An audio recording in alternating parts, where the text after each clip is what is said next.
अॼु असां हिकिड़े शोबिज़ क्रिटिक हिकिड़े जेको आहे सो फैशन खे अॻियां खणी हलंदड़ डांस खे अॻियां खणी हलंदड़ एंटरटेनमेंट खे अॻियां खणी हलंदड़ जेको आहे सो ॻाल्हि कंदासीं। ॾिसूं था तव्हां अयाज़ मेलो जे हवाले सां बि असांखे ॿुधाइजो त तव्हां हिते कीअं फील कयो था, तव्हां छा था सोचो त फ्यूचर में असां छा कयूं जो इनखे अञा बहितर बणाए सघिजे। एक्चुअली सिंधी असीं पर सिंधियुनि सां गॾु क़ौमी यगानगत उनजो जेको पाकिस्तान खे ज़रूरत आहे सा बि लाखिन लतीफ़ जे दुआ सां सिंध मां ई शुरू पई थिए ऐं अयाज़ मेलो उन ख़ूबसूरत सोच जो महवर आहे। असीं सिंधी माण्हूअ जी जेका संबारा वारी कैफ़ियत आहे उन सॼी सिनेरियो खे कल्चर हिस्ट्री ऐं लिटरेचर सां मिक्स करे सम्झो we are going to create multi dimensional history regarding Sindh, and we would love to portray Sindh as a bright Sindh along with a bright Pakistan as well. We are creating impact of bright Pakistan as well. छोजे हिते अयाज़ सां गॾु लाखिन लतीफ़ सां गॾु असीं अमीर खुसरो फैज़ अहमद फैज़ पश्तो ऐं Balochi culture रिवायतुनि खे डिस्कस करियूं था ऐं जेका ख़ूबसूरती जेका सूंहं अचे थी उन में खाना बदोश जी हूअं बि हीअ हिकिड़ी रिवायत रही आहे त अमर सिंधी इरफान मल्ला उन्हनि माण्हुनि खे खणियो था अचनि सॼे पाकिस्तान मां जेके सूंहं जा मर्कज़ आहिनि। ठीकु आहे ऐं जेका विजुअल पोइट्री हूंदी आहे जेका असां अयाज़ खाना बदोश में कुझु महीना अॻु असां ॾिठियूं हुयूं विजुअल पोइट्रीअ ते films video short stories so that was such a mesmerizing stuff especially for me being an affiliation of showbiz। खाना बदोश जो ही जेको अयाज़ मेलो आहे उहो पाकिस्तान जे तारीख़ में 70 सालनि में क़ौमी यगानगत जी का कोशिश न कई वई। असांखे विढ़ायो वियो सूबनि खे सूबनि खां परे कयो वियो ऐं तेरी आंखों के सिवा दुनिया में रखा क्या है मुझसे पहली सी मोहब्बत मेरे महबूब न मांग शाह लतीफ़ खे अयाज़ जे माण्हुनि खे बुखारीअ जे माण्हुनि खे उहा ॻाल्हि सम्झण ते खां दूर परे रखियो वियो। पर जॾहिं असांजी नूरुल हुदा शाह बानू कुदसिया खे वञो भाकुर पाए थी त ख़बर थी पवे त बाबा बुल्ले शाह इमाम बरी सरकार दाता सरकार अमीर खुसरो लाखीणो लतीफ़ उहे त हिकिड़ो रूह आहिनि उहो ई पाकिस्तान आहे।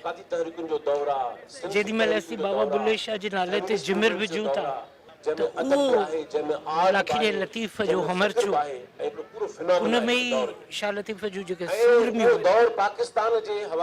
उन्हनि जी ताक़त हिम्मत सूंहं डेडिकेशन पैशन एंथेसिज़म ज़ाहिर थिए थो। ऐं अयाज़ मेलो उहा जेका हिकिड़ी ब्रिज आहे उन ब्रिज खे घटि थो करे।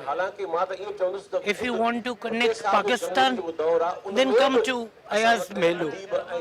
सिंध खे जंहिं वारिफ़तगी जंहिं बर्जस्तगी जंहिं शगुफ़्तगीअ जी ज़रूरत आहे उहा असांखे अयाज़ मेलो में मिलंदी आहे। माना ईअं न आहे की इहो सिर्फ़ु सिंधियुनि जे लाइ आहे, इहो हर उन माण्हू जे लाइ आहे जेको पढ़णु चाहे थो सम्झणु। असांखे लाखिणे लतीफ़ चयो न त सदा रहे सिंध आबाद ऐं उहो कंसेप्ट ॿिया जहान बि आबाद रहे। सॼी दुनिया असांजो यूनिवर्सल जहान आहे जंहिंखे शाइरी इल्मु अदब सकाफ़त ऐं सूंहं ऐं माण्हुनि खे ख़ुशि रखणु रूह ऐं दिलि खे ख़ुशि रखणु ऐं उहा कहिड़ी शेर आहे जंहिंजो छमकणु हुजे ऐं माण्हू राज़ी हुजनि।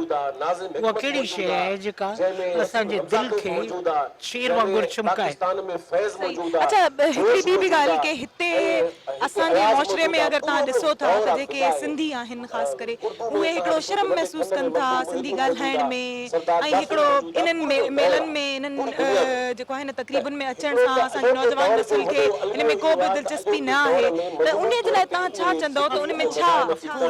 आऊं मटियारीअ जो आहियां आऊं पंहिंजे पाण खे फ़ख्र सां जेको सो ॻोठाणो चवंदो आहियां and being a vegetarian, जेको बस घट आयो आहे ॿियो what I did, what I achieved, you couldn't imagine that I did work for BBC, CNN as well, doing comments for doing some projects for them also. Recently I did translations project on breastfeeding for Aga Khan and Harvard University also. Sindh जो जेको माण्हू आहे न, सिंध जो जेको ख़मीर आहे, असांजी रुबीना अबड़ो आई आहे हिते शाइरा, असांजो अंदरि जेको आहे सो ॾिसो त संभार वांगुरु कीअं थो महके। अधी रुबीना खे आऊं सिंध जी संभार चवंदो आहे। असीं जेके पंहिंजे अंदरि मां जेको महकूं था, जेको महकूं था, भले माण्हू असांखे सिंध खे ऐं सिंधियुनि खे जेको लताड़ण जी कोशिशि कंदो उहे पाण लताड़जी वेंदा। असीं त ॿूटे मां, फसल मां, असांजे धरतीअ मां वरी पुठंदासीं। ऐं उहा सूंहं, उहा संभारा वारी जेका लचक आहे, जेका फ्लेक्सिबिलिटी आहे असां में, उहा असांखे हमेशह जवान थी रखे। सो अयाज़ मेलो क़ौमी यगानगत जो, अयाज़ खे सिर्फ़ु यादि करणु कोन्हे, असांजी हिमत, असांजी पैशन, असांजी डेडिकेशन, असांजी सूंहं, सिंध जी जेका सूंहं आहे, सिंधी माण्हुनि जी जेका सूंहं आहे, इहा असांजे अंदरि जेका संभारा डांस करे थी, डेवलप करे थी, उहा अयाज़ मेलो जी